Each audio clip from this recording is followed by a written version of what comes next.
রাসেল এদিকে আয়। আমি তোরে পার্কে নিয়ে এসেছি যে আমি টিকটক বানাবো, আমি নাচবো গাইবো, তুই আমাকে ভিডিও করে দিবি। আপামনি কি করতেছিস তুই? আমার যায় ওকে ঝুঁকি মারতেছিস কিসের জন্য? আপামনি আমার তো ভয় লাগতেছে, কোন জান আমার কোন সময় আমার বউ আমার গাড়ির মধ্যে ধরে। কেন ঘাড়ে ধরবো কেন? তুই আমাদের বাড়ির কামলা, আমাদের বাড়িতে কাজ করে ভাত খাই, সেটা কি তোর বউ জানে না? আমার বাবা যেটা বলবে সেটাই তোকে করতে হবে। বাড়ি এক জিনিস আর পারো লোক আর এক জিনিস। বউ যদি আমার উল্টা উল্টা মনে করে আমারও গাইছে ম্যাডাম। আমি অত কিছু বুঝি না, অত কিছু জানি না। আমি তোরে নিয়ে এসেছি, তুই আমারে সুন্দর সুন্দর স্টাইল করে আমি পোজ দিয়ে দাঁড়াবো, তুই আমারে ছবি উঠিয়ে দিবি, আমি টিকটক করবো, ভিডিও।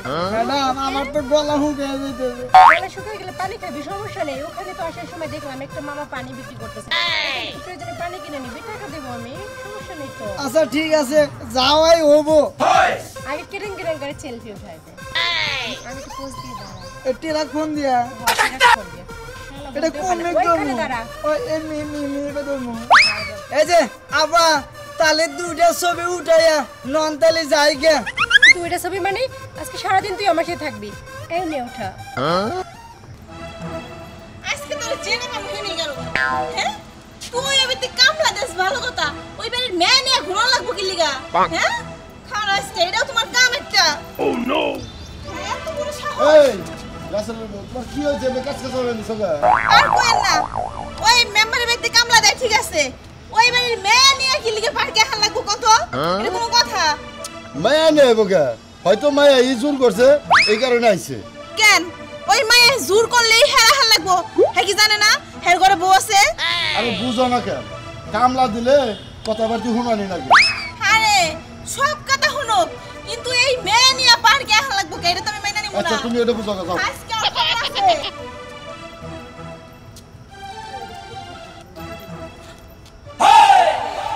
আজকে তোমার খবর আছে, খারাও। হ্যাঁ উঠাও, একটু কাপড়টা উষা করাও, উষা কইরা পরে ভিতরে ছবি তুলো। এ রাসেল এই মহিলাকে এটা এটা আমার বউ বউ। আইসো তোরা এরকম করে তুমি এনে শুধু আইরে নিয়া। হ্যাঁ তুমি দিছো কামলা, হেডা আমি মেনে নিছি, কিন্তু তুমি এই মেয়ে নিয়ে পরে পার্কে আইছো কেন? কামলা দিছি ঠিক আছে, আমারে বললো যে আজকে তোমার বাড়িতে কাজ করা লাগবে না, পার্কের মধ্যে তোমারে নিয়ে আমি খানা থাকবো আর তুমি আমার খালি ছবি তুলবা টিকটক বানাবে। তুমি জানো না যে বউ আছে, তুমি কি লাগা পার্কে নিয়ে আইছো? হ্যাঁ অবশ্যই জানি, কেন জানবো না। ও একজন বিবাহিত ছেলে দেখেই তো আমার বাবা আমাদের বাড়িতে কামলা হিসেবে রেখেছে, কারণ অবিবাহিত ছেলেদেরকে বাবা কোনোভাবেই বিশ্বাস পায় না। আহাহাহা, কি বিশ্বাসটা গো! হ্যাঁ ওয়ান ব্যস্ত ছেলে থাকলে তো পাগল করে হারাইতি। এই বিয়াওয়ালা ছেলে তাই তুই পার্কে নিয়ে আইছস, তোর বাড়িতে কাম নাই? তুই বাড়িতে কাম করাবি, তুই পার্কে নিয়ে লিকে? এই আমি কিন্তু তোমার হাজবেন্ডের মালিকের মেয়ে, আমার সাথে কথা বলতে গেলে চিন্তা ভাবনা করে কথা বলবে, আর এইভাবে মুখের ভাষা খারাপ করে কেন কথা বলতেছো? রাসেল তুমি কি জানো আমি বাবাকে বলে আজকেই তোমাকে আমাদের বাড়ির কাছ থেকে ব্রেকআপ করে দিব?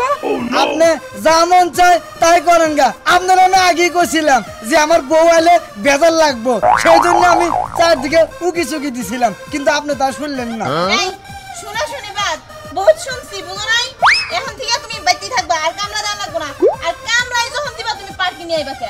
পার্কে নিয়ে আইবা কে? মালিকের মেয়ে গ্রহণের লিগে মালিকের বয়ফ্রেন্ড আছে না, হেগুলা নিয়ে আইবো।